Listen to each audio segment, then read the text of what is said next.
Chapter 7 A Little Blackmail.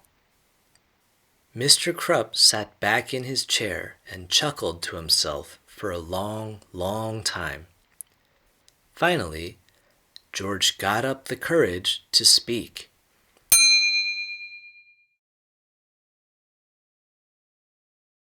What are you going to do with that tape? He said. I thought you'd never ask, laughed Principal Krupp. I've thought long and hard about what to do with this tape, Mr. Krupp said. At first, I thought I'd send copies to your parents. The boys swallowed hard and sank deeply into their chairs. Then I thought I might send a copy to the school board, Mr. Krupp continued.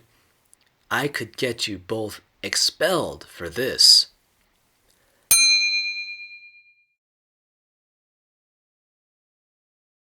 The boys swallowed harder and sank deeper into their chairs. Finally, I came to a decision, Mr. Krupp concluded.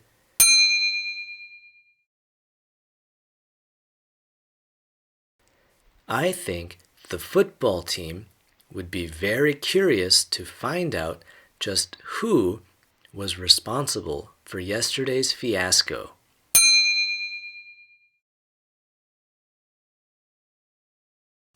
I think I'll send a copy to them. George and Harold leaped out of their chairs and fell to their knees.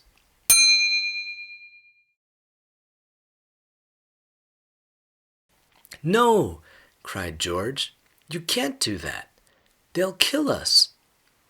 Yeah, begged Harold.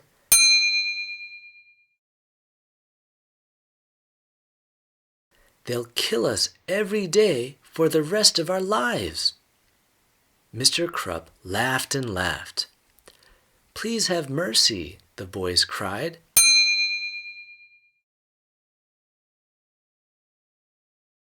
We'll do anything. Anything? Asked Principal Krupp with delight.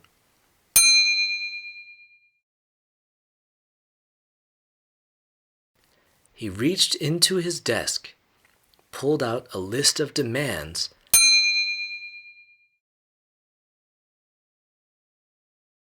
and tossed it at the boys. If you don't want to be dead as long as you live, you'll follow these rules exactly.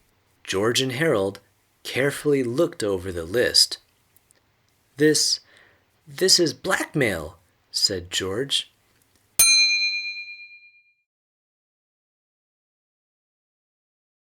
Call it what you like, Principal Krupp snapped.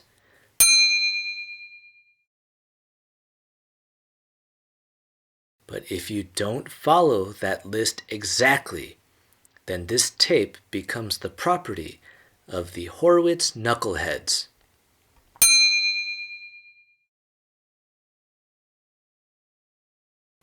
Chapter 8 Crime and Punishment.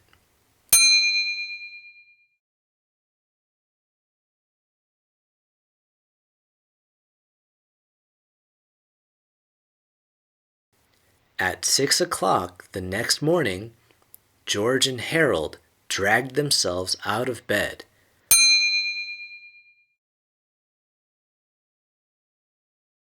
Walked over to Mr. Krupp's house and began washing his car.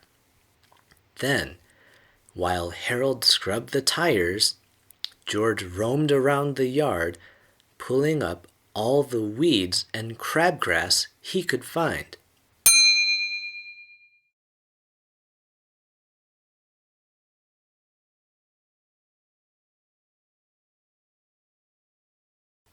Afterward, they cleaned the gutters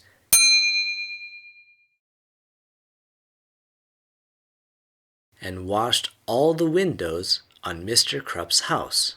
At school, George and Harold sat up straight. They listened carefully and spoke only when spoken to. They didn't tell jokes.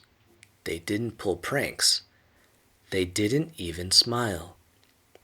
Their teacher kept pinching herself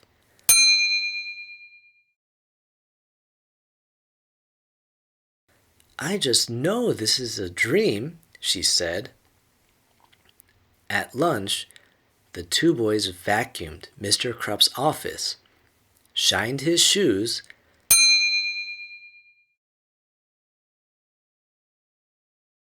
and polished his desktop. At recess, they clipped his fingernails and ironed his tie.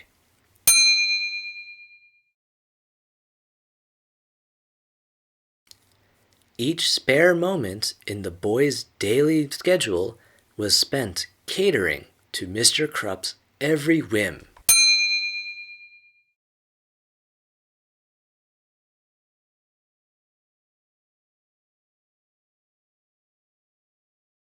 After school, George and Harold mowed Mr. Krupp's lawn, tended his garden,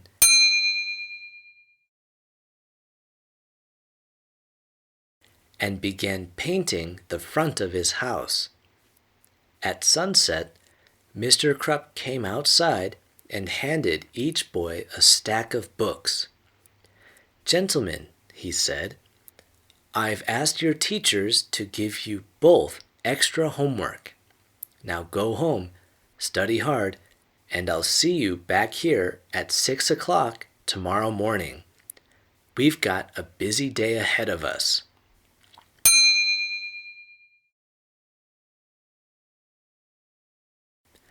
"Thank you, sir," moaned the two boys.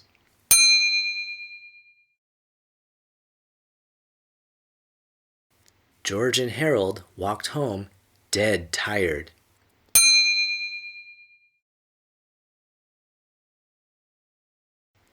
"Man, this was the worst day of my entire life," said George. "Don't worry," said Harold.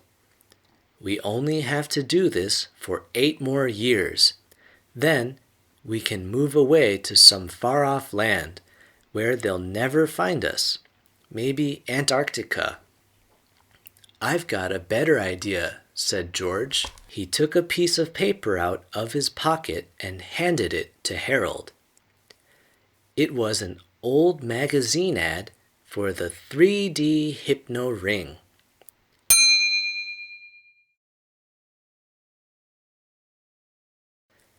"How's this going to help us?" asked Harold. "All we gotta do is hypnotize Mr. Krupp."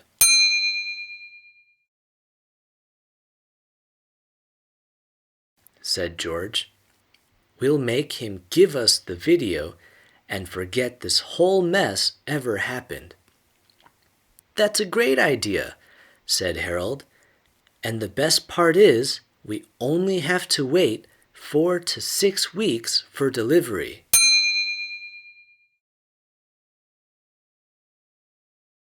Chapter 9. 4 to 6 weeks later.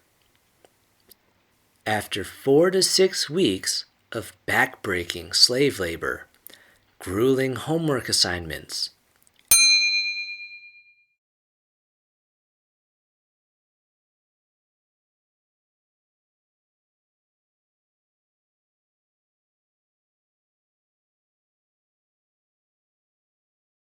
and humiliating good behavior at school,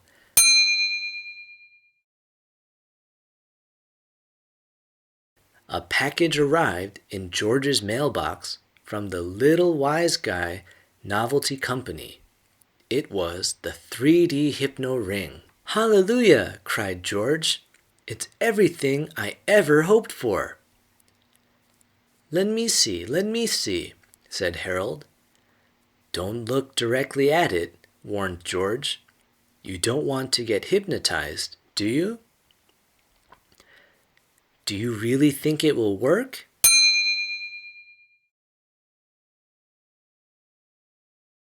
asked Harold.